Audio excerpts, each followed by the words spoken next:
సంగమా వీక్షకులారా, మీకందరికీ ప్రభు అయిన యేసుక్రీస్తు నామంలో శుభములు తెలియజేయచూ ఉన్నాను. రక్షణ యెహోవాది, salvation belongs to the lord అనే అంశం గురించి కొన్ని విషయాలు మనము నేర్చుకుందాం. సత్యము మనం గ్రహిద్దాం, దేవునికి చిత్తము తెలుసుకుందాం. ఈ రక్షణ గురించి మీరు ఎందుకు ప్రకటిస్తున్నారు, అంతగా ఎందుకు నొక్కి నొక్కి చెప్తున్నారు అని అనేక మంది ప్రశ్నిస్తూ ఉంటారు. క్రైస్తవుల్ని అనేక మంది ద్వేషిస్తూ ఉంటారు కూడా. ఎందుకంటే మనం ఏమని చెప్తామంటే బైబిల్లోనే రక్షణ మార్గం ఉన్నది, యేసుక్రీస్తు ద్వారానే రక్షణ కలుగుతుంది అని మీరు ఎందుకు చెప్తున్నారు అనే విషయాలు, అనే ప్రశ్నలు ప్రజలు మనల్ని అడుగుతూ ఉంటారు. అయితే మేము ఎందుకు ఈ విధంగా ప్రభుని గురించి ప్రకటిస్తున్నామో ఆ విషయాలు మీకు మొదటిగా తెలియపరుస్తున్నాను. వాక్యంలో ఈ విధంగా రాయబడింది, అనుదినము ఆయన రక్షణ సువార్తను ప్రకటించుడి. బైబిల్లో ఈ మాట రాయబడింది. దేవుని వాక్యమును చదవడానికి ప్రభు మాకు ఆజ్ఞాపించాడు. వాక్యంలో ఈ విధంగా చెప్పాడు కాబట్టి మేము దాన్ని చదువుట మాత్రమే కాకుండా దాన్ని పాటించాలి. దాన్ని పాటించడం అంటే అర్థం ఏమిటి? తప్పనిసరిగా ఆయన యొక్క సువార్తను ప్రకటించాలి. సువార్త అనగా మంచి వార్త, మంచి మాట. ఈ లోకంలో అనేక మాటలు మనం వింటూ ఉంటాం. కొన్ని పుస్తకాల్లో చెడ్డ మాటలు ఉంటాయి, బూతులు ఉంటాయి, అనేక చెడు పుస్తకాలు ఉంటాయి, చెడు వార్తలు ఉంటాయి. న్యూస్ పేపర్ చదువుతూ ఉంటాం, అనేక చెడు వార్తలు వస్తుంటాయి. న్యూస్ చూస్తుంటాం, అనేక చెడు వార్తలు వస్తుంటాయి. కానీ బైబిల్లో రక్షణ సంబంధించినటువంటి వాక్యములు అనేకములు రాయబడి ఉన్నాయి. మన జీవితాన్ని మేలు చేసే వాక్యములు అనేకములు రాయబడి ఉన్నాయి. ఇది ప్రభువు దేవుడు తన బిడ్డలకు ఇచ్చినటువంటి ఆజ్ఞ అయినది. అనుదినం ఆయన రక్షణ సువార్తను ప్రకటించుడి, ఆయన రక్షణను ప్రకటించుడి అని చెప్తున్నాడు. యేసుక్రీస్తు ప్రభు స్వయంగా ఆజ్ఞాపించారు. మార్కు 16:15 సర్వలోకమునకు వెళ్ళి సర్వ సృష్టికి సువార్తను ప్రకటించండి. సర్వలోకానికి వెళ్ళమన్నాడు. అందుచేతనే అనేక స్థలాలకి మిషనరీస్ వెళ్తుంటారు, మన దేశానికి వస్తుంటారు, మన దేశం నుండి ఇతర స్థలాలకు వెళ్తూ ఉంటారు, ప్రకటిస్తుంటారు. ఎందుకు ప్రకటిస్తున్నారు? అవును, నిజంగా అంత సత్యం ఉంది కాబట్టి. అది ప్రకటించకపోతే ప్రజలు ఎంతో నష్టపోతారు. చాలా ప్రాముఖ్యమైనటువంటి సత్యము విషయాలు జీవితానికి సంబంధించినవి తెలుసుకోకుండా అయిపోతారు. కాబట్టి తప్పనిసరిగా మేము సర్వసృష్టికి వెళ్ళి సువార్తను ప్రకటించే భారము కలిగి ఉన్నాము. ప్రభు చెప్పాడు, యేసు ప్రభు చెప్పాడు మత్తయి సువార్త 28:20 ఏమన్నాడంటే, సమస్త జనులను నా శిష్యులుగా చేయండి. సమస్త జనులను అనగా ప్రతి ఒక్కరిని నాకు శిష్యులుగా చేయండి అని ప్రభు కోరుతున్నాడు. అది ఆ ప్రభు యొక్క ఆశ ఉన్నది. ఎందుచేతంటే ఆయన శిష్యులుగా మారకపోతే చాలా ఘోరమైనటువంటి అపాయము మనుషులందరికీ ఉన్నది. ఆ విషయాన్ని ఈ సందేశం వింటూ ఉన్న సమయంలో మీరు మరి తర్వాత గ్రహిస్తారు. తర్వాత యెషయా గ్రంథము 52:7, నహూము 1:15, మరి రోమా 10:15 ఇలాగ రాయబడింది. ఎవరైతే సువార్త ప్రకటిస్తారో వారి పాదములు సుందరములై ఉన్నవి అని చెప్తున్నాడు.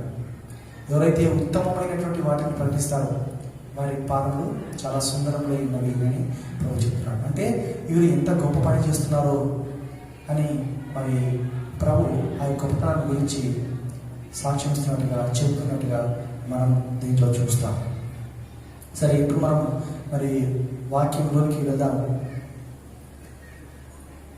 రక్షణ సువార్త, రక్షణ, దేని నుండి మనకు రక్షణ కావాలి, దేనికి రక్షణ కావాలి అనే విషయాన్ని మనం గమనిస్తే ఆత్మకు రక్షణ అవసరము అనే విషయం మనం గ్రహించాలి. శరీరానికి రక్షణ కూడా అవసరమే. శరీరాన్ని రక్షించుకోవడానికి మనం వస్త్రాలు వేసుకుంటాం, వర్షంలో వెళ్తున్నప్పుడు కోట్స్ వేసుకుంటాం, చలి ఉన్నప్పుడు స్వెటర్ వేసుకుంటాం, క్యాప్స్ ధరించుకుంటాం, పాదములకు రక్షణ కొరకు మరి షూ వేసుకుంటాం, శాండిల్స్ వేసుకుంటాం, శరీరానికి కవచం వేసుకుంటాం. సోల్జర్స్ మరి ఏం చేస్తారు? మొత్తం బాడీ అంతా కవర్ చేసుకుంటారు. యుద్ధానికి వెళ్ళేవారు మొత్తం బాడీని కవర్ చేసుకుంటారు, ఒక కవచం ధరించుకుంటారు. శరీరానికి సంబంధించిన రక్షణ మనుషులకి అందరికీ తెలుసు, ఎలా శరీరాన్ని కాపాడుకోవాలో.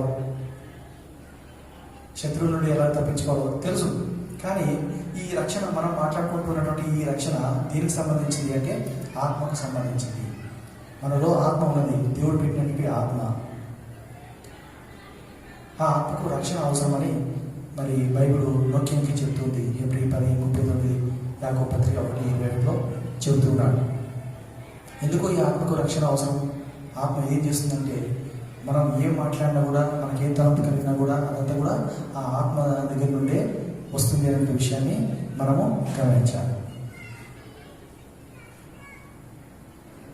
పాపము నుండి మనకు రక్షణ కావాలి. ఈ ఆత్మకు విమోచన కావాలి. దేని నుండి విమోచన కావాలి? పాపం నుండి కావాలి, మరణం నుండి కావాలి, ఉగ్రత నుండి కావాలి. ఉగ్రత అనేది రాబోతున్నది, ఉగ్రత దినము రాబోతున్నది. దేవుని కోపము మనుషుల మీద కుమ్మరింపబడడానికి సిద్ధంగా ఉన్నది. దాని నుండి ఈ యొక్క ఆత్మ రక్షణ పొందాలి. ఈ శరీరం ఒకవేళ కుళ్ళిపోతుంది, పాత పెట్టబడుతుంది, ఇది మట్టి, మనలో కలిసిపోతుంది. కానీ ఆత్మకు మరి మరణం అనేది లేదు అనే విషయాన్ని గమనించాలి. ఆత్మ ఎల్లప్పుడూ ఉంటుంది, కానీ అది పాతాళంలోకి వెళ్ళిపోతే అది మరణం. దేవుని దగ్గర ఉంటే అది మరణం కాదు. ఆ ఆత్మ నిరంతరం జీవిస్తుంది. ఆత్మ దేవుని సన్నిధిలో నెమ్మది పొందుతుంది అనే విషయాన్ని మనం గమనించాలి. పాపం నుండి మరియు మరణం నుండి, పాపం నుండి విడుదల కావాలి, మరణం నుండి విడుదల కావాలి. గత ఎపిసోడ్లో మనం చూసాం, పాపం వల్ల వచ్చే జీతము మరణం. కానీ ప్రభువైన యేసుక్రీస్తు యొక్క కృప, ఆయన విశ్వాసం ఇస్తే మనకు నిత్య జీవం వస్తుందని ప్రభు చెప్తున్నాడు. ఆ విషయాన్ని మనం గమనించాలి. ఎవరెవరికి రక్షణ కావాలి? ఓన్లీ క్రైస్తవులకే రక్షణ కావాలా? కాదు. యేసు ప్రభు క్రైస్తవుల కోసం వచ్చాడా? క్రైస్తవుల కోసం చనిపోయాడా? కాదు. మానవుల అంతటి వరకు ఆయన వచ్చాడు, చనిపోయాడు. శిష్యులు కొంతమంది ప్రభువుని అడుగుతున్నారు. మత్తయి సువార్త 13:23లో మనం చూసినప్పుడు, రక్షణ పొందువారు కొద్దిమందేనా అని ప్రభువుని అడుగుతున్నారు. కొద్దిమంది రక్షణ పొందుతారా? కొంతమందికి రక్షణ, కొద్దిమంది రక్షణ పొందుతారు. ఏం చేద్దంటే కొద్దిమంది మాత్రమే ప్రభు దగ్గరికి వస్తారు, కొద్దిమంది మాత్రమే యేసు ప్రభు నందు విశ్వాసం ఉంచుతారు. కానీ ప్రభు యొక్క చిత్రం ఏమిటి, ఆశ ఏమిటి, కోరిక ఏమిటి? ప్రజలందరూ మారుమనసు పొందాలని, రక్షణ పొందాలని ప్రభు చెప్తారు. అందుకే శిష్యులకు ఏమైనా ఆజ్ఞాపిస్తున్నాడు, మీరు సర్వలోకములకు వెళ్ళి సర్వ సృష్టికి నా సువార్తను ప్రకటించండి అని ప్రభు చెప్తున్నాడు. యేసు ప్రభు ఎందుకు వచ్చాడు ఈ లోకంలోనికి? నశించిన దానిని వెనక్కి రక్షించుటకు క్రీస్తు యేసు ఈ లోకంలోకి వచ్చాడనే మాట రాయబడింది. అంటే ఎవరైతే నశించిపోతున్నారో, నశించిపోయేవారంటే ఎవరు? అర్థం ఏమిటి? పాపము చేసి దేవునికి దూరం అయిపోతున్నారు, తమ బ్రతుకును చెరిపి వేసుకున్నారు, తమ మార్గంలో పయనిస్తున్నారు, పాపపు ఊబిలో మునిగిపోయి ఉన్నారు. వారు నశించిపోతున్నారు, చెడిపోతున్నారు, పాడైపోతున్నారు. వారిని రక్షించాలని ప్రభు కోరుతున్నాడు. లోకమును రక్షించడానికి నేను వచ్చాను అని యేసు ప్రభు అన్నాడు. యోహాను సువార్త 12:47 మనం చూసినప్పుడు లోకం అంతటినీ రక్షించాలని ఆయన కోరుతున్నాడు. లోకం అంటే ఎవరు? మరలా లోకం అంటే మనుషులే. లోకమంతటా చెందినటువంటి మనుషులు, దేవుడు పుట్టించినటువంటి ఈ యొక్క మానవాళి ఒక స్థలంలో నుండి ప్రారంభమై ప్రపంచం అంతా కూడా చెదిరిపోయారు. అందరూ దేవుని పిల్లలే, దేవుని బిడ్డలే, కానీ తొట్టిపోయారు, ఆయన దూరం అయిపోయారు.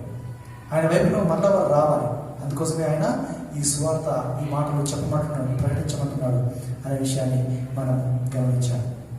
మనుషులందరికీ ఈ రక్షణ ప్రభు ఇస్తున్నాడు అని పౌలు భక్తుడు తిమోతికి రాస్తూ చెప్తున్నాడు. 1 తిమోతి పత్రికలో 2:4-10. అలాగే దేవుడు అంటున్నాడు యెషయా గ్రంథంలో 45వ అధ్యాయము 22వ వచనంలో చూసినప్పుడు, God is making a call to all his people. తన ప్రజలకు ఒక పిలుపును దేవుడు ఇస్తున్నాడు. ఏమంటున్నాడు? భూ దిగంతముల నివాసులారా నా వైపు చూచి రక్షణ పొందండి. Look on to me and be save. మీరు రక్షణ పొందండి. ఎవరెవరు అంటున్నాడు? భూ దిగంతంలో ఉన్నటువంటి నివాసులు అందరూ. అనగా ప్రపంచంలో ఎంతమంది ప్రజలు అయితే ఉన్నారో వారందరికీ తప్పనిసరిగా సువార్త ప్రకటింపబడుతుంది. దాని తర్వాతనే ఈ లోకం అంతమైపోతుంది. ఎందుచేతంటే లోకం అంతమైనప్పుడు నేను సువార్త వినలేదు, యేసు ప్రభువుని గురించి నాకు ఎవరు చెప్పలేదు అనేటువంటి సమస్య ఉండదు. ప్రతి ఒక్కరు కూడా ఏదో ఒక సమయంలో ఎవరో ఒకరి ద్వారా, నా ద్వారానే కానీ ఇంకా అనేక మంది సేవకుల ద్వారా కానీ ఏ వ్యక్తి ద్వారా అయినా కానీ యేసు ప్రభువు గురించి వారు వింటారు, లేకపోతే కనీసం బైబిల్లో చదువుతారు, లేకపోతే ఏదైనా అడ్వర్టైజ్మెంట్లో వింటారు, లేకపోతే ఏదైనా టెస్టిమనీలో వింటారు. ఏదో ఒక రీతిగా వారు ప్రభు గురించి తెలుసుకుంటారు. యేసు ప్రభువే రక్షకుడు అంట, ఆయన ద్వారానే పరలోకానికి వెళ్తామంట, ఆయనే పాపం తీసివేయగలిగిన వాడంట అనేటువంటి సత్యము ప్రజలందరూ తప్పనిసరిగా తెలుసుకుంటారు. ఇప్పటికీ ఇంకా అంతం రాలేదంటే దాని అర్థం ఏంటి అంటే, ఇంకా యేసు ప్రభు గురించి సువార్తను, సత్యమును, రక్షణ మార్గం గురించి వినని వారు ఇంకా అనేక మంది ఉన్నారు అనే విషయాన్ని మనం గమనించాలి. దేవుడు తన కృపను మరి నాకు అనుగ్రహించి ఈ విధంగా రక్షణ సువార్తను ప్రకటింపజేస్తున్నాడు. మరి ఇది తెలియని వారికి అనేక మందికి అందాలనేది నా యొక్క ఆశ. తెలిసిన వారు ఇది రక్షణ సందేశం మాకు తెలుసు, మాకంతా దీని గురించి అని అనుకోవచ్చు. కానీ నా ఉద్దేశము ఏమిటంటే, ఎవరైనా కొంతమంది, ఒక్కరైనా సరే, ఇద్దరైనా సరే, ఒక 10 మంది అయినా సరే, తెలియని వారు విని వారి మనోనేత్రులు తెరవబడాలని నేను ఆశిస్తున్నాను. వారు రక్షణ పొందాలని నేను ఆశిస్తున్నాను.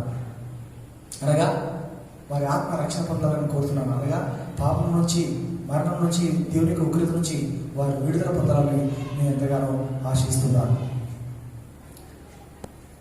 రక్షణ ఎవరి ద్వారా మనకు కలగదు, ఎవరి ద్వారా మనకు రాదు అనే విషయాన్ని గమనిద్దాం. మొట్టమొదటిగా ఎవరు మనల్ని రక్షిస్తారు, ఎలా రక్షణ వస్తుంది అనే దానికి ముందుగా ఈ విషయాన్ని మనం చూద్దాం. రక్షించలేని స్థితిలో ఉన్నాడు అని మనం గమనిస్తే బైబిల్లో అనేక చక్కని విషయాలు ప్రభువే చెప్తున్నాడు. జంతువులు మనల్ని రక్షించవు, రక్షించడానికి గుర్రము అక్కడికి రాదు. కీర్తనలు 33:17 చక్కగా చెప్పాడు. ఇక మనుషుల విషయానికి వచ్చినట్లయితే ప్రజలు అనేక మంది యందు నమ్మిక ఉంచుతారు. ఎవరు వాడు? జ్యోతిష్యులు, నక్షత్ర సూచకులు, మాసచర్య చెప్పువాడు. దేవుడు అంటున్నాడు, ఇలాంటి వారు ఒకవేళ రక్షిస్తారేమో మీరు ఆలోచించండి. దేవుడు అంటున్నాడు, మీరు ఆలోచించేయండి, మీరు రక్షిస్తారా? చాలామంది వీరిని నమ్ముకుని ఉన్నారు. మా గురించి మంచిగా చెప్పండి, అనుకూలమైనదే చెప్పండి అని వాళ్ళు ఆశిస్తారు. జ్యోతిష్కులు ఎలా చెప్తారండి? ఒక మనిషి గురించి చెప్పమని చెప్పినప్పుడు అనేక చిలక పలుకులు చెప్తారు. నీకు అంతే మంచి జరుగుతుంది పోనీ చెప్తారు. ఆ జ్యోతిష్కునికి తన జీవితంలో ఏం జరుగుతుందో తెలియదు, తన భవిష్యత్తు ఏంటో ఆయనకే తెలియదు. ఇదంతా సైతాను సంబంధమైనది, దుష్ట సంబంధమైనది అనే విషయాన్ని మనం గమనించాలి. యెషయా గ్రంథము 47:15 రక్షించువాడు ఒక్కడైనా ఉండడు అని దేవుడు కోపంతో గద్దించి తన ప్రజలకు చెప్తున్నాడు. వీరు ఎందుకు నమ్మకం ఉంచవద్దు, వీరు ఎవరిని రక్షించలేరు, తమను తామే రక్షించుకోలేరు. అనగా నేను రక్షించజాలను, రక్షణ అనే పదాన్ని ఉపయోగిస్తున్నప్పుడల్లా దాని భావం ఏంటి? మనం చనిపోయినప్పుడు మన ఆత్మ నరకాగ్ని గుండంలోకి వెళ్లకుండా దేవుని దగ్గరికి వెళ్ళగలగాలి. అలా దేవుని ఎదురు చేర్చగలిగినటువంటి వారు ఎవరు అనే విషయాన్ని మనం గమనించాలి. జంతువులు కాదు, మనుషులు కాదు. అనగా ఇలాంటి మనుషులు, జ్యోతిషులే కానీ, నక్షత్ర సూచకులే కానీ, మాసచర్య చెప్పేవారు కానీ, ఇలాంటి వారు ఇంకెవరైనా సరే. ఇర్మియా గ్రంథంలో చాలా పవర్ఫుల్ వర్డ్ ఒకటి ప్రభు చెప్తున్నాడు. 11:32 ఇక్కడ ఏమంటాడంటే, మీరు దేవతలకు మొరపెడుతున్నారు, వాటికి మొక్కుతున్నారు, కానీ అవి మిమ్మల్ని రక్షింపజాలవు అని దేవుడు చాలా ఖండితంగా గమనించి చెప్తున్నాడు. ఈ విషయం ఎంతమంది అయితే వింటున్నారో మీరు కొంచెం ఆలోచన చేయండి. ఏ దేవతలు మనుషులను రక్షించలేవు. దేవుళ్ళని పిలువబడుతున్న వారు ఎవరు కూడా మానవుని రక్షించగలరు. అనగా వారి ఆత్మను వారు విడిపించలేరు, వారి ఆత్మను నరకాగ్నిగుండంలో నుండి రక్షించలేరు అనే సత్యమును దయచేసి గమనించాలి. దేవతలకు మొక్కేవారు ప్రపంచంలో కోట్ల కొలది ప్రజలు ఉన్నారు. ఏ దేవతలు వారిని రక్షింపజాలరు అనే విషయాన్ని మనం గమనించాలి. 146 కీర్తన 3 ఇలా అంటున్నాడు, రాజుల చేతనైనను రక్షణ కలగదు, నరుల చేతనైనను రక్షణ కలగదు. అంటే అర్థం ఏంటి? ఏ నాయకుడు రక్షించాలని. కొన్ని దేశాల్లో నియంత్రణ ఉంటారు. ప్రెసిడెంట్స్ అయిన వాళ్ళు, రాజ్య పరిపాలన చేసేవారు నియంత్రణగా వ్యవహరిస్తారు. నేనే రాజు, నేనే దేవుడును, నేనే మీ రక్షకుడును, మీకేం కావాలన్నా అంత నా వల్లనే సాధ్యం అని వాళ్ళు గర్విస్తూ ఉంటారు. నేనే దేవుడిని, నాకే మొక్కండి అంటారు. ఏమైనా చేయవచ్చేమో, ఏదైనా సహాయం చేయవచ్చేమో, ఏ రీతి అయినా వారు పోషించగలరేమో, కానీ వారి ఆత్మను రక్షించలేరు. వారిని నరకాగ్ని గుండంలో నుండి తప్పించజాలరు. ఏ నరుడు కానీ, ఏ అధికారి కానీ, ఏ పొలిటికల్ లీడర్ కానీ, ఏ ధనవంతుడైనా కానీ, ఏ అధికారి అయినా కానీ, ఏ గవర్నమెంట్ హై పొజిషన్లో ఉన్న వ్యక్తి కానీ, ఎలాంటి వ్యక్తి అయినా సరే, ఎలాంటి బలం ఉన్న వ్యక్తి అయినా సరే, మనం ఏదో గొడవపడుతుంటే బలవంతుడైన వాడు వచ్చి మనల్ని కొట్టవచ్చు, మళ్ళీ ఇంకెవరైనా రక్షించాలంటే కాపాడాలంటే కొంచెం బలం ఉన్నవారు మనల్ని పక్కకు తప్పించవచ్చు. కానీ మనం మాట్లాడుకుంటుంది నిత్య జీవాన్ని గురించి, ఆత్మరక్షణ గురించి, నరకాగ్ని గుండంలో తప్పించి దాని గురించి మనం మాట్లాడుకుంటున్నాం. ఏ రాజులు కానీ, ఏ అధికారులు కానీ, ఏ నరులు కానీ రక్షింపజాలు అని ఎంతో చక్కగా ఆ కీర్తనకారుడు చెప్పాడు. అదే రీతిగా అపోస్తల కార్యంలో 4వ అధ్యాయం 12వ వచనంలో కూడా ఎంతో చక్కగా అక్కడ మరి శిష్యులు చెప్తున్నారు, మరి ఎవని వలననో రక్షణ కలగదు, ఆకాశం క్రింద ఇవ్వబడిన మనుషులలో ఇవ్వబడిన ఏ నామముననో రక్షణ కలగదు. చాలా మంది ఏమంటారంటే అందరి దేవుడు ఒకటే అండి, అన్ని మతాలు ఒకటే అండి అంటూ ఉంటారు. అందరూ ఒకటే అండి, మీరు అలాగే పూజిస్తున్నారు, మీరు ఆగ్రహంగా చదువుతున్నారు అంటుంటారు. అది సరైనది కానే కాదు. All roads lead to Rome అంటుంటారు. All roads may lead to Rome, but all ways will not lead to heaven. All religions will not lead to the true and living God. All religions will not lead a person to heaven, to Christ అనే విషయాన్ని గమనించాలి. మనుషులలో ఇవ్వబడిన ఏ నామం వలన అంటే అర్థం ఏమిటి? అనేక మంది తమకు ఇష్టమైనటువంటి పేర్లు దేవుడికి పెడుతున్నారు. ఇదిగో ఇది దేవుడి పేరు, ఇది దేవుడి పేరు, అనేక పేర్లు పెట్టుకొని వారి తృప్తి కోసం వారు మొక్కుతూ ఉంటారు, పూజిస్తూ ఉంటారు, నమ్మకం పెట్టుకుంటారు, భజన చేస్తారు. ఆ దేవుని పేరిట ఎన్నో సామాజిక కార్యక్రమాలు చేపడతారు, ఎన్నో చేస్తారు. కానీ రక్షణ పొందవలసినటువంటి నామము, జీవం గల నామము, శక్తి గల నామము, విడిపించే నామము, పరలోకాన్ని చేర్చే నామము ఒకే ఒకటి ఉన్నది. ఆ నామం గురించి ఇప్పుడు మనం స్పష్టంగా తెలుసుకుంటున్నాం అనే విషయాన్ని ప్రజలందరూ, ఎవరైతే ఈ వీడియోని వీక్షిస్తున్నారో అందరూ దయచేసి గమనించాలని నేను మనం చేస్తున్నాను. ఈ నామముననే అనగా ఏంటి? ఆ నామము యేసు అను నామం. యేసు నామం, the name of Jesus. Jesus అనగా సాల్వేషన్, యేసు అనగా రక్షకుడు అనే అర్థం. దూత వచ్చాడు స్వయంగా మరి దగ్గరకు వచ్చి చెప్తున్నాడు, నేడు రక్షకుడు మన కొరకు పుట్టి ఉన్నాడు. నేడు రక్షకుడు మన కొరకు పుట్టి ఉన్నాడు. గొర్రెల కాపర్లు కూడా దూత సత్యాన్ని తెలియవచ్చారు. ఏమిటది? నేడు రక్షకుడు మన కొరకు పుట్టి ఉన్నాడు. ఆయన పేరు ఏంటి అంటే యేసు. యేసు అంటేనే రక్షకుడు. His name itself means saviour. Jesus means saviour, రక్షించేవాడు. దేని నుంచి రక్షించేవాడు అంటే మనం చూశాం, ఉగ్రత నుంచి, మరణం నుంచి, పాపం నుంచి రక్షించేవాడు. దీని నుండి ఎవరికి రక్షణ కావాలని చెప్పుకున్నాం? పాపం నుండి, మరణం నుండి, ఉగ్రత నుండి ఎవరికి రక్షణ కావాలి? ఆత్మకు రక్షణ కావాలి. ఆ ఆత్మను రక్షించేవాడు యేసు క్రీస్తు ప్రభువు అని స్పష్టముగా నా గ్రంథం, ఈ బైబిల్ గ్రంథం దేవుడు ప్రజలందరికీ ఇచ్చాడు. ఈ గ్రంథాన్ని ప్రజలందరూ చదవాలని కోరుతున్నాడు. అందుకే బూది గ్రంథంలో నివాసులారా నా వైపు నుంచి రక్షణ పొందాలి. ప్రజలందరికీ కలగబో మహా సంతోషకరమైన సువర్తమానం. This Bible is not meant only for Christians. This is meant for the whole world. ప్రపంచం అంతయు దీన్ని చదువుతున్నారు, ఎక్కువగా చదువుతున్నారు, ఎక్కువగా అనేక లాంగ్వేజెస్లోకి ట్రాన్స్లేట్ చేయబడింది. ఈ బైబిల్ చదివిన వారు, ఈ గ్రంథం చదివిన వారు ఎప్పుడూ చెడిపోలేదు, పాడైపోలేదు. దీన్ని చదివిన వారు, ఈ మాటలు గైకున్న వారు అభివృద్ధి పొందారు, సమాధానం పొందారు, నెమ్మది పొందారు, ధనవంతులు అయ్యారు,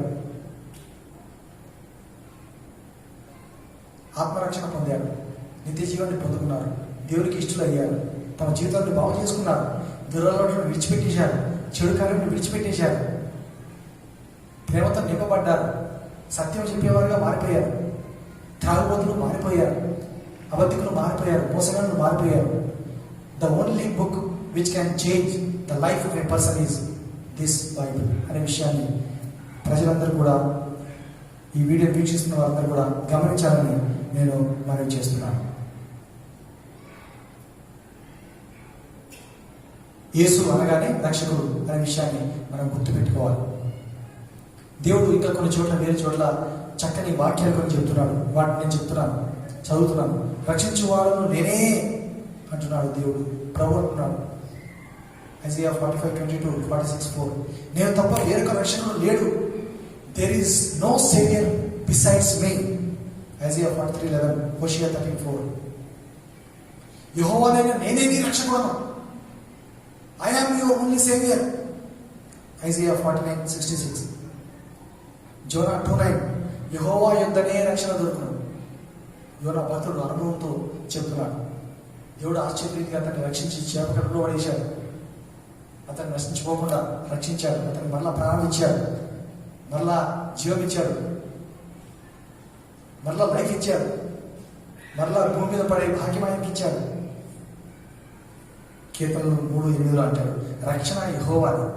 ఇదే మన మెసేజ్ యొక్క title, salvation belongs to the lord అనే విషయాన్ని మనం గమనించాలి. అంటే ఎంత గట్టిగా దేవుడు నొక్కి ఈ విషయం చెప్తున్నాడు గమనించాలి. అంటే అర్థం ఏమిటి? వేరే రక్షకుడు లేడు. No person, no animal can save, no king, no ruler can save, no scientist, no scholar, no teacher, no professor can save us. ఏ నాయకుడు, ఏ అధికారి, ఏ రాజు, ఏ ధనవంతుడు మనల్ని రక్షించజాలడు అనే విషయాన్ని మనం గమనించాలి. నెక్స్ట్ పాయింట్లోకి మనం వెళ్దాం. రక్షణ పొందాలంటే మనం ఏం చేయాలి, ఎవరు రక్షణ పొందుకుంటారు అనే విషయాన్ని మనం చూద్దాం. దేవుడు చెప్తున్నాడు సామ్ 12:5, కీర్తనలో 12:5 రక్షణ కోరుకున్న వారిని నేను రక్షించాను. నీవు రక్షణ కోరుకుంటే, నీ ఆత్మ విమోచింపబడాలని నేను కోరుకుంటే, నరకాగ్ని గుణం నుంచి తప్పింపబడాలని నేను కోరుకుంటే, దేవుని ఉగ్రత నుంచి తప్పించబడాలని నీవు కోరుకుంటే, నీకు ఆశ ఉంది, by your own free will, if you come to the lord, if you are interested, దేవుడు నేను రక్షిస్తాడు. నాకు ఉదయ రక్షణ అంటే యూ కెన్ గో. బలవంతంగా యేసులో ఎవరిని పట్టుకొని లాగి దాన్ని నేను రక్షిస్తున్నాను అని బలవంతంగా పరలోకానికి ఏం తీసుకొని వెళ్ళాడు. నీకు స్వార్థ ప్రకటింపజేస్తాడు. సత్యం నువ్వు తెలుసుకుని వ్యక్తిగా ప్రభు చేస్తాడు. ఇప్పుడు నువ్వు ఎవరైతే వింటున్నారో మీరు ఆలోచన చేసుకొని స్వచ్ఛందంగా నిర్ణయం తీసుకొని ఒక డెసిషన్ తీసుకొని ప్రభు దగ్గరికి వస్తే, నువ్వు ప్రార్థిస్తే, నువ్వు ఆయన నమ్ముకుంటే తప్పనిసరిగా ప్రభు నిన్ను రక్షిస్తాడు అనే విషయాన్ని గమనించాలి. అపొస్తలుల కార్యములు 16వ అధ్యాయంలో మనం చూసినప్పుడు 30-32 వచనాలు, అక్కడ ఒక వ్యక్తి ఉన్నాడు, ఒక జైలర్. పోతా ఉన్నాడు, ఎలా రక్షణ పొందుటకు నేను ఏమి చేయాలి, what shall I do to be saved అంటే వారు అన్నారు, ప్రభు అయిన యేసునందు విశ్వాసం ఉంచు, అప్పుడు నీవును నీ ఇంటి వారును రక్షణ పొందుదు. You and your household will be saved if you believe in the name of Jesus Christ. నీవు విశ్వాసం ఉంచాలి, యేసును నమ్మాలి. ఏమని నమ్మాలి? యేసు అంటే రక్షకుడు, నన్ను రక్షించగల సమర్థుడు, నన్ను పరలోకానికి చేర్చగల సమర్థుడు, ఆయనే రక్షకుడు, ఆయనే ప్రభువు, ఆయనే దేవుడు. నరకం నుంచి తప్పించాలంటే అది ఆయన వల్లే అవుతుంది. ఎందుకంటే ఆయనే పరిశుద్ధుడు, ఆయనలో పాపం లేదు, ఆయనే నిత్య జీవితంలో వాడు, ఆయన ఎప్పటికీ జీవిస్తున్నాడు. He is living forever. He is the first and the last. అని నువ్వు నమ్మితే తప్పనిసరిగా ఆయన నిన్ను రక్షిస్తాడు. మొట్టమొదటిగా ఆయన విశ్వాసం ఉంచాలి, యేసునందు విశ్వాసం ఉంచాలి.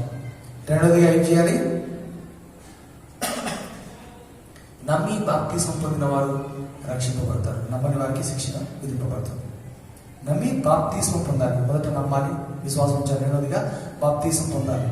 యేసుక్రీస్తు నామములోనికి, అనగా తండ్రి కుమార పరిశుద్ధాత్మ నామములోనికి బాప్తిజం పొందాలి. చాలా మంది ఉట్టిగా నమ్మి ఊరుకుంటారు, ఎక్కడితో అయిపోయింది అనుకుంటారు. కాదు, there is a certain process. యేసు మంది విశ్వాసం వచ్చిన వారు దేవుని సన్నిధికి రావాలి, సంఘంలోకి రావాలి, ఒక దైవ సేవకుల ద్వారా బాప్తిజం పొందాలి. సంఘం ఎదుట, సమాజం ఎదుట తమ యొక్క పాపము ఒప్పుకోవాలి. అలా చేసినప్పుడు వారు నిజంగా పాపం ఒప్పుకున్నారని, ప్రభు వైపునకు తిరుగుతున్నారని ఒక సాక్ష్యము అందరి ఎదుట కనబడుతుంది అనే విషయాన్ని మనం గమనించాలి. బాప్తిస్మం చాలా ప్రాముఖ్యమైనది. బైబిల్ బాప్తిజం గురించి నొక్కి చెప్తుంది. చాలా మంది ఉన్నారు చెప్పేవాళ్ళు, ఏమనంటే అక్కర్లేదండి, బాప్తిజం పొందనవసరం లేదండి అని చెప్తుంటారు. కానీ యేసు ప్రభువు స్వయంగా ఆజ్ఞాపించాడు, నీతి యావత్తు ఈ విధంగా నెరవేరడానికి నేను ఇది చేస్తున్నాను. ప్రభు మనకి ఇచ్చినటువంటి ఆజ్ఞల్లో ఇది కూడా ఒక ఆజ్ఞ అయి ఉన్నది.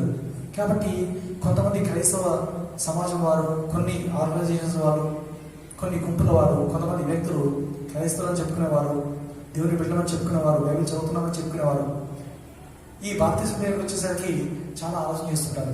అవసరం లేదు లేండి అంటారు, ఆజ్ఞలు పాటిస్తే చాలా ఏంటి అంటారు. ఆజ్ఞల్లో ఇది కూడా ఒక ఆజ్ఞ కదండి. బాప్తిజం పొందకుండా నువ్వు యేసుక్రీస్తు యొక్క ఆజ్ఞలు పాటిస్తున్నట్టు అర్థం ఏమిటి? అది చెల్లదు అనే విషయాన్ని గమనించాలి. విశ్వాసం కావాలి, తర్వాత బాప్తిజం కూడా కావాలి. దాని తర్వాత మనం చేయవలసినవి ఎన్నో ఉన్నాయి. అవి వాటికవే మరి దేవుడు మనలో జరిగిస్తుంటాడు. మనం ఆయన ఆజ్ఞలు ఏవైతే చెప్పాడో అవన్నీ పాటిస్తున్నప్పుడు ఆటోమేటిక్గా అవన్నీ కూడా మనం నెరవేర్చిన వారం అవుతామనే విషయాన్ని గమనించాలి. తర్వాత ఏమంటారంటే, కృప చేదని మీరు రక్షణ పొందినారు. Yes, this is by God's grace that we are saved. ఈ వాక్యం వినడానికి దేవుడు మన కృపను అనుగ్రహిస్తున్నాడు. మన హృదయం తెరవడానికి ఆయన కృప చూపిస్తున్నాడు. రక్షణ పొందడానికి ఆయన కృప చూపిస్తున్నాడు. దేవుని కృప కనికరం లేకపోతే మనం రక్షణ పొందలేము, మనం నిత్య జీవం పొందలేము అనే విషయాన్ని గమనించాలి.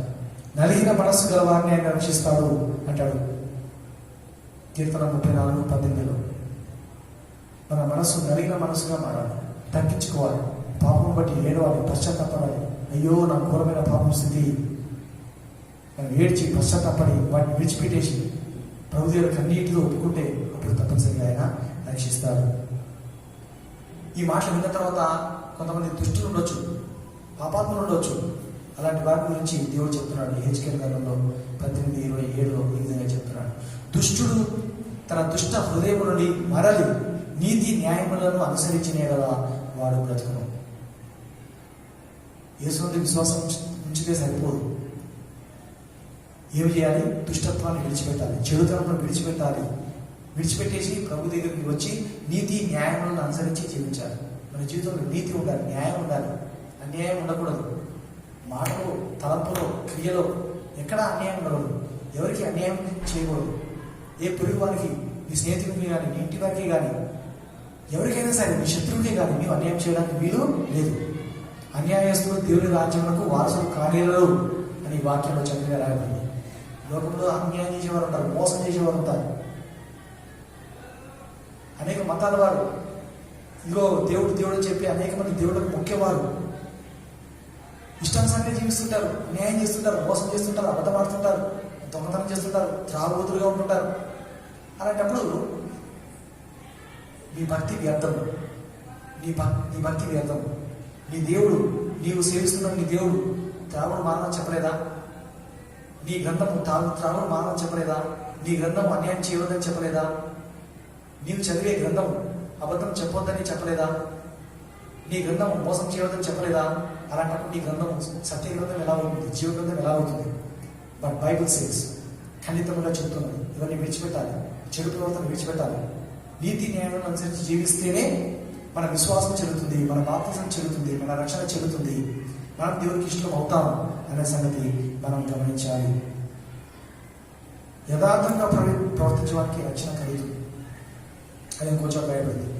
ప్రభు ఒక చోట చెప్పాడు మత్తయి సువార్తలో 10:20, అంతం వరకు సహించిన వాడే రక్షణ పొందడం.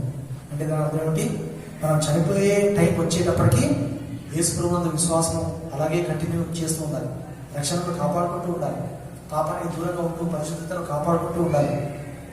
ప్రభుని తెలుసుకున్న తర్వాత, పాపం విడిచిపెట్టిన తర్వాత, యేసే రక్షణ మనకి ఇస్తాడని నమ్ముకున్న తర్వాత, బాప్తిసం పొందిన తర్వాత రక్షణలో కొనసాగాలి, పరిశుద్ధతలో కొనసాగాలి, పాపం దూరంగా ఉండాలి. ఎప్పుడైనా హ్యూమన్ ఎర్రర్స్ లాగా ఏదైనా తప్పులు పొరపాట్లు జరిగితే, పొరపాటున పాపం చేస్తే వెంటనే ఒప్పుకోవాలి. ఒప్పుకుంటే ప్రభు నమ్మదగిన వాడు, క్షమించేవాడే ఉన్నాడు, సరి చేసేవాడే ఉన్నాడు, కరుణ కృప చూపించే దేవుడు ఉన్నాడు.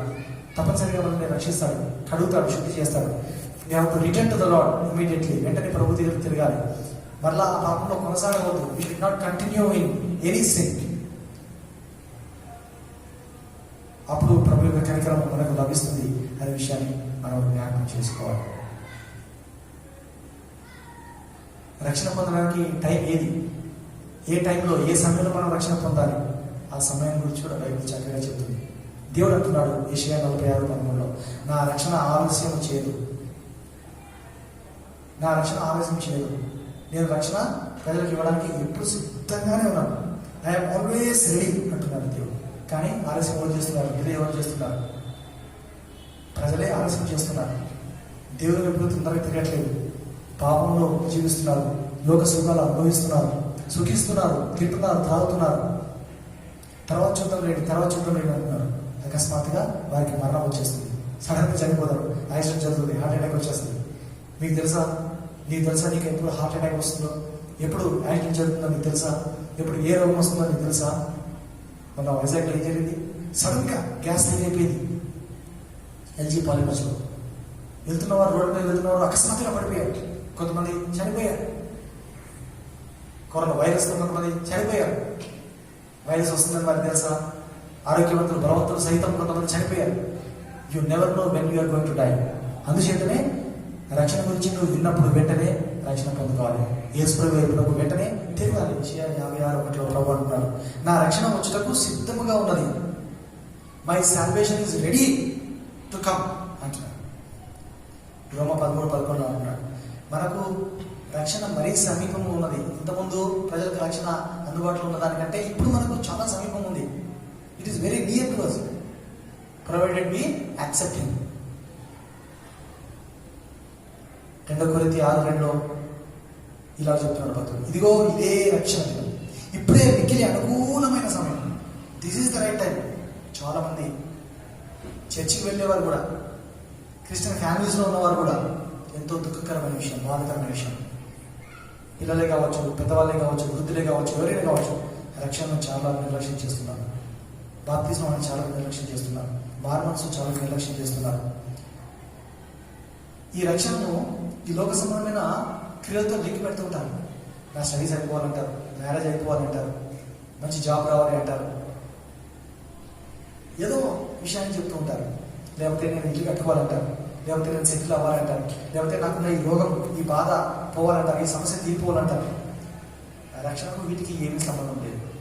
నీవు ఒకవేళ రక్షణ పొందుకుంటే, ప్రభు దగ్గరికి వస్తే ఆటోమేటిక్గా ఇవన్నీ సెటిల్ అయిపోతాయి. వీటి గురించి మనం బహుగా చింతించవలసిన పనే ఉండదు. నీ శరీర వ్యాధి అయినా పోతుంది, నీకు మ్యారేజ్ అయినా అవుతుంది, నీ ఎడ్యుకేషన్లో మంచిగా యూ విల్ ఫ్లరిష్. దేవుడు జ్ఞానం ఇస్తాడు, ఇల్లు అనుగ్రహిస్తాడు, ఆర్థిక సమస్యలు దేవుడు తీసేస్తాడు. దేవుడు ఏ విషయంలో నీకు కొరవ చేయడు. అవన్నీ ఆటోమేటిక్గా దేవుడు ఇచ్చేస్తాడు. ఇంతకుముందు ఎపిసోడ్లో మనం చెప్పుకున్నాం, మీరు నా రాజ్యాన్ని నీతిని వెతకండి, అప్పుడు ఇవన్నీ మీకు అనుగ్రహించబడదు. కానీ ప్రజలు ఏం చేస్తారంటే, దేవుడు వాక్యం తెలిసిన వారు కూడా చాలా మంది ఏం చేస్తారంటే, వీటన్నింటి గురించి ఆలోచన చేస్తూ ఇది సంపాదించుకోవాలి, ఈ చదవాలి, ఈ ఉద్యోగం సంపాదించుకోవాలి, ఈ కారు కొనుక్కోవాలి, ఈ గృహం కొనుక్కోవాలి, ఈ సమస్య తీర్చుకోవాలి, ఇన్ని డబ్బులు సంపాదించి పెట్టుకోవాలి. ఇవన్నీ శరీర సంబంధమైన, ఈ లోక సంబంధమైన ఆలోచన చేస్తూ ఉంటారు. కాబట్టి ఇవన్నీ అయిపోయిన తర్వాత అప్పుడు నేను నెమ్మదిగా ఉన్నప్పుడు బాప్తిసం పొందుతాను, రక్షణ పొందుతాను అని అనుకుంటాను. కానీ అలా కాదు. ముందు first the foremost thing you need to doing is receiving salvation, confessing your sins, turning towards the Lord Jesus Christ. ఇది ప్రభు కావాలని కోరుతున్నాడు. అప్పుడు ఇప్పుడే ఇదే రక్షణ, ఇప్పుడే నువ్వు రక్షణ పొందవచ్చు, ఇప్పుడే నువ్వు మారుమనసు పొందవచ్చు. ఈ మెసేజ్ వింటుండగా ఎవరైనా ఒకవేళ మారుమనసు పొందవచ్చు.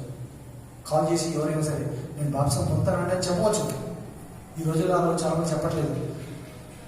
దైవసేవకులు ఒక టైం నిర్ణయించినప్పుడు, జనవరి 1 ఇంకేదైనా టైంలోనో ఇంకేదైనా మీటింగ్స్ పెట్టినప్పుడు ప్రజల ముందుకు వచ్చి మరి బాప్తిసం పొందుతుంటారు. అది కాదు. సరైన బాప్తిసం ఏమిటి అంటే, ఎప్పుడైతే నువ్వు సత్యం తెలుసుకుంటావో, వింటావో, వెంటనే నీ పాపను ఒప్పుకొని అప్పుడే బాప్తిసం పొందుతావు. అప్పుడు నువ్వు నిజంగా మార్పు చెందుతున్నావు దాని యొక్క భావం అర్థం. ఒకసారి నువ్వు సత్యం గురించి తెలుసుకుంటే ఇక నువ్వు ఆగవు, ఆలస్యం చేయవు, వెంటనే ముందుకు వచ్చేస్తావు. బాప్తిసానికి నువ్వు వెనక తీయవు అనే విషయాన్ని దయచేసి గమనించాలి. ఈ రక్షణ ఎంతకాలం ఉంటుంది? నిరంతరం ఉంటుంది. నా రక్షణ నిత్యముండును అని చెప్తున్నాడు యెషయా 56:6. దేవుడు మనకి ఈ రక్షణ ఇచ్చినందుకు మనం ఎల్లప్పుడూ దేవుని స్తుతించే వారముగా ఉండాలి. ప్రకటన 7:10 చక్కగా మనకి మాట కనబడుతుంది. సింహాసనాసీనుడై మా దేవునికి, గొర్రెపిల్లకు, మా రక్షణకై స్తోత్రమని మహాశబ్దముతో ఎలుగెత్తి చెబుతున్నారు. దేవుడు మనకి రక్షణ అనుగ్రహించాలి. దీన్ని బట్టి మనము ఎలుగెత్తి దేవుని స్తుతించే వారముగా ఉండాలి. ఎందుకంటే అంత గొప్పది ఆ రక్షణ అనే విషయాన్ని మనం గమనించాలి.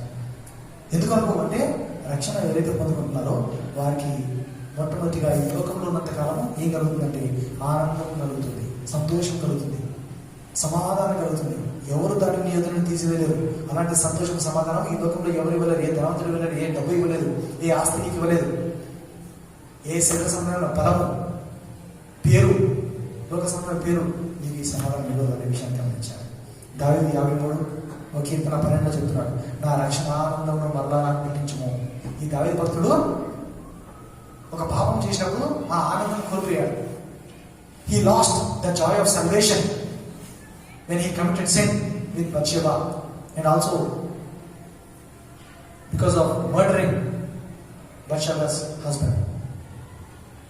రక్షణానందం పోయింది, సంతోషం పోయింది, దుఃఖం వచ్చేసింది, బాధ వచ్చేసింది.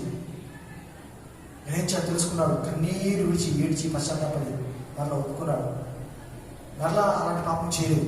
కాబట్టి దేవుని అడుగుతున్నాడు, దేవా రక్షణానందం నాకు మరలా పుట్టించు. రక్షణ పొందిన వారికి సంతోషం, సమాధానం, ఆనందం కలుగుతుంది. రెండవదిగా పరలోకంలో దేవుడు మనకు వరాలను నీవిగా ఇస్తాడు. 2 తిమోతి 4:18 రక్షణ పొందిన వారు పరలోకానికి వెళ్తారు. అనగా ఈ లోకంలో నుండి రక్షణ పొందుతారు, సమస్త బాధల నుండి రక్షణ పొందుతారు, ఆఖరి బాధల నుండి రక్షణ పొందుతారు, దుఃఖం నుండి విడుదల పొందుతారు, నరకాగ్నిగుండం నుంచి విడుదల పొందుతారు, శ్రమల్లోంచి విడుదల పొందుతారు, అనేక రకమైన తెగుళ్ళ నుంచి, బంధకాల నుంచి విడుదల పొందుతారు. ఇది ఈ పరలోకము నిత్యము ఉంటుంది. దాన్ని నిత్య జీవము అంటారు. ఇటర్నల్ లైఫ్ దేవుడు మనకు రక్షణ పొందినందుకు ఇస్తాడనే విషయాన్ని మనం గమనించాలి. రక్షణ ఎవరు పొందుకోకుండా ఉంటారు. దేవుడు రక్షణ ఇస్తున్నాడు, కానీ దాన్ని నిర్లక్ష్యం చేస్తారు, తృణీకరిస్తారు. బుద్ధిపూర్వకముగా గోల్డెన్ ఆపర్చునిటీ పోగొట్టుకునే వాళ్ళు కొంతమంది ఉన్నారు. But God is always ready. దేవుడు తన హస్తం చాపే ఉంచుతున్నాడు.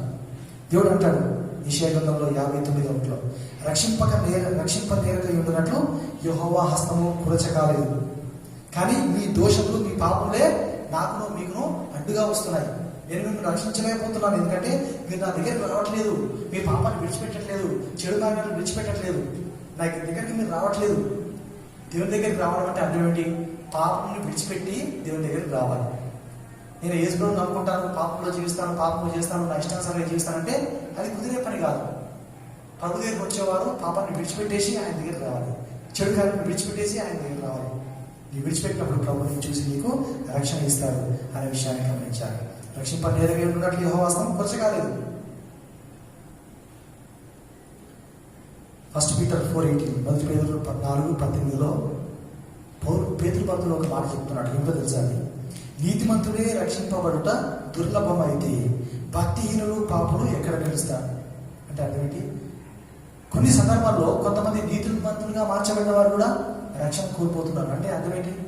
భక్తులు, సత్యం తెలుసుకున్న వారు, పరిశుద్ధంగా జీవించిన వారు, చెడు మార్గాన్ని విడిచిపెట్టిన వారు, నీతిమంతులను పిలువబడిన వారు కూడా కొన్ని సందర్భాల్లో రక్షింపబడుట దుర్లభం. అంటే తప్పిపోతారు, తొట్టిల్లిపోతారు. అంటే అర్థం ఏమిటి? ఇంతకుముందు మనం చెప్పుకున్నాం, అంతం వరకు సహించిన వారే రక్షణ పొందుతారు. అంతం వరకు సహించిన వాడు ఎవడో వాడే రక్షణ పొందను. మనలో ఊపిరి ఉన్నంత వరకు ప్రభుని ఎప్పుడు విడిచిపెట్టకూడదు. ఆయన వైపే మన దృష్టి ఉండాలి, యేసు వైపే మన దృష్టి ఉండాలి. ఎప్పుడు ఆయన స్తుతించేవాడుగా ఉండాలి, ఆయన సేవించేవాడుగా ఉండాలి, ఆయన వాక్యం ప్రకటించేవాడుగా ఉండాలి, ఆయన స్తుతించేవాడుగా ఉండాలి, ఆయన ప్రార్థించేవాడుగా ఉండాలి. అలా ఆటోమేటిక్గా మనం చేసినప్పుడు పాపం మీద మనకు ద్వేషం కలుగుతుంది, దేవుని మీద భక్తి పెరుగుతుంది, దేవుని మీద భయం పెరుగుతుంది, దేవుని మీద ప్రేమ పెరుగుతుంది, దేవుని పోలిక మనలో ఉంటుంది. ప్రజలందరినీ దేవుడు ఎలాగైతే చూస్తున్నాడో మనం వారిని అలా చూడడానికి అవకాశం ఉంటుంది అనే విషయాన్ని నేను జ్ఞాపకం చేస్తున్నాను. భక్తిహీనులు, పాపులు ఎక్కడ నిలుస్తారు అంటే భక్తిహీనులు ఎట్టి పరిస్థితుల్లో, పాపాత్మలు ఎట్టి పరిస్థితుల్లో రక్షణ పొందే ప్రసక్తే లేదు. ఎందుకంటే ఆ భక్తిహీనతను, చెడు మార్గాన్ని, బుద్ధిహీనతను, అవివేకమును, అజ్ఞానమును, దుష్టత్వాన్ని విడిచిపెట్టి ప్రభు దగ్గర రావడానికి వారు ఇష్టంగా లేరు, సిద్ధంగా లేరు. అందుచేత వారికి రక్షణ కలిగే అవకాశము లేదు.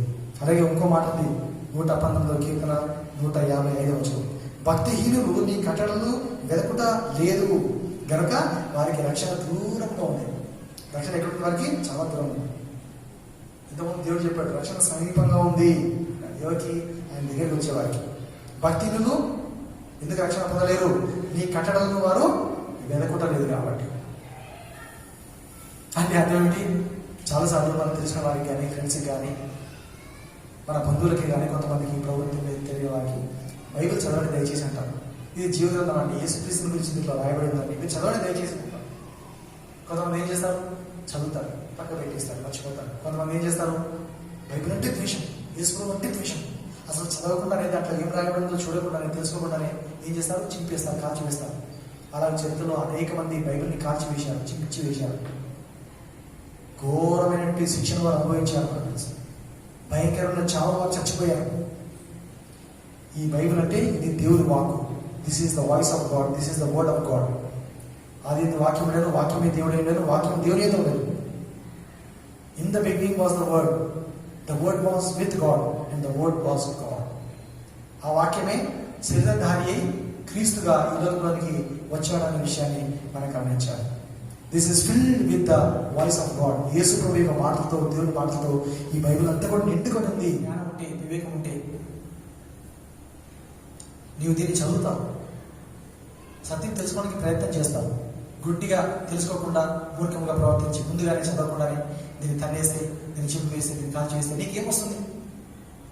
చెడు వార్తలు ఉన్నటువంటి పుస్తకాలు అనేకం మీరు చదువుతారు, వాటిని గౌరవిస్తారు, షెల్ఫ్లో పెట్టుకుంటారు, మంచిగా సంవత్సరాల ముందు పెట్టుకుంటారు.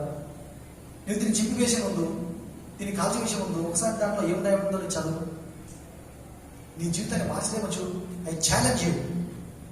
నీ జీవితం మారకుండా ఉండదు, నిన్ను అది గద్దించకుండా ఉండదు, సత్యాన్ని నీకు తెలియపరచకుండా ఉండదు.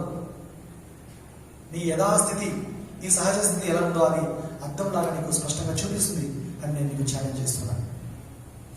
క్రైస్తవులే కావచ్చు, క్రైస్తవేతలు కావచ్చు, ఎవరైనా సరే, పిల్లలే కావచ్చు, యూత్ కావచ్చు, వృద్ధులు కావచ్చు, దయచేసి చదవండి. క్రైస్తవులే అనేక మంది చదవకుండా దాన్ని పక్క పెట్టేస్తున్నారు. టైం లేదు వారికి చదవడానికి. సెల్ ఫోన్కి మాత్రం దినమంతా టైం ఉంది, కంప్యూటర్ మీద కూర్చోవడానికి దినమంతా టైం ఉంది.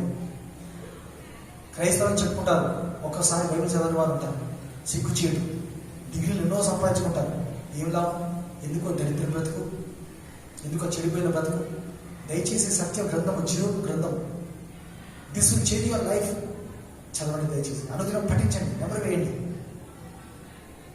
ఎంత నువ్వు దీన్ని చదివితే అంత దేవుని గురించి తెలుసుకుంటావు. You will know about God, you will know God, you will see God. Final warning ఒకటి దేవుడు ఇస్తున్నారు. హెబ్రీ పత్రిక 2:3 ఇంత గొప్ప రక్షణలో నిర్లక్ష్యం చేసిన ఎడల మనం ఎలాగో తప్పించుకోదాం. ఇది చాలా గొప్ప రక్షణ, సో గ్రేట్ ఏ సాల్వేషన్. ఎలా నిర్లక్ష్యం చేయగలుగుతావు? ఎలా దీన్ని నువ్వు పక్కన పెట్టగలుగుతావు? ఎలాగో బైబిల్ లేకుండా నువ్వు జీవించగలుగుతావు? దేవుడి గురించి తెలుసుకోకుండా నువ్వు ఎలా జీవించగలుగుతావు? యేసు లేకుండా నీ జీవితం వ్యర్థము. యేసులో నీలో ఉండాలి, నీ హృదయంలో రాజుగా ప్రతిష్ఠితుడై ఉండాలి, ఏలేవాడై ఉండాలి. He should rule you, he should be your guide, he should lead you. The Holy Spirit of God will lead you into all truth. పరిశుద్ధాత్మ, యేసునందు విశ్వాసం ఉంచిన వారు పరిశుద్ధాత్మను పొందుకుంటారు, శక్తి చేత నింపబడతారు, వారి మీదకి పరిశుద్ధాత్మ దేవుడు దిగి వస్తాడు. The Holy Spirit will lead you into all truth. సర్వ సత్యంలోనికి ఆ పరిశుద్ధాత్మ దేవుడు నిన్ను నడిపిస్తాడు. అలాంటి కృప ప్రభు నీకు అనుగ్రహించుగాక. May God bless you. ఆమేన్, ఆమేన్, ఆమేన్. ప్రార్థన చేస్తాం. పరిశుద్ధుడ, రక్షక, జీవాధిపతి, మీకు స్తోత్రాలు వందనాలు. రక్షణ గురించి ప్రభా నీ వాక్యం ఏమైతే చదువుతుందో ఆ కొన్ని విషయాలు ప్రభా ధ్యానం చేసుకోవడానికి కృపను అనుగ్రహించినాము. మా కుటుంబీకులు మాత్రమే కాదు, సంఘస్థులు మాత్రమే కాదు, అనేక మంది అన్ని జనాంగం, క్రైస్తవేతలు అయినా ఈ వీడియోని వీక్షించి సత్యం తెలుసుకోవడానికి సాయం తెచ్చింది. మారుమనసు కలిగేట నా చేతులు లేదు ప్రభావ, స్వాత ప్రకటించడం నా చేతిలో ఉంది. కానీ అయినా హృదయం తెచ్చే దేవుడు నీవు, రక్షణ తెచ్చే దేవుడు నీవు. కొత్త వ్యక్తులు కొద్దిమంది అయినా ప్రభావ ఈ వీడియోని వీక్షించడానికి సహాయం తెచ్చింది, వారి హృదయం తెరవడానికి సహాయం తెచ్చింది. మీ చిత్తమైతే వారిని రక్షించండి, మీరే కనికరించి కార్యం చేయండి. అనేక మంది ప్రభావ మీ వైపు తిరుగుటకు సహాయం తెచ్చండి, వారి రక్షణ దయచేయండి, వారి హృదయం తెరవండి, గుడితనం తొలగించండి, సమాధానం నెమ్మదిలాగా అనుగ్రహించండి, నిత్యజీవం అనుగ్రహించండి, రక్షణ ఆనంద మార్గం అనుగ్రహించండి, దీవించండి, భయపడండి, వాక్యాన్ని అందరి హృదయాలు ఫలింపచేయండి. అనేక మంది వీక్షించే కృప దయచేయండి, దీవించండి, సహాయం తెచ్చేయండి. మీకే మహిమనంత ప్రభావం చేస్తాం, కృతజ్ఞతాస్తులు అర్పిస్తాం. యేసు నామమున వేడుచున్నాము తండ్రి. ఆమేన్, ఆమేన్.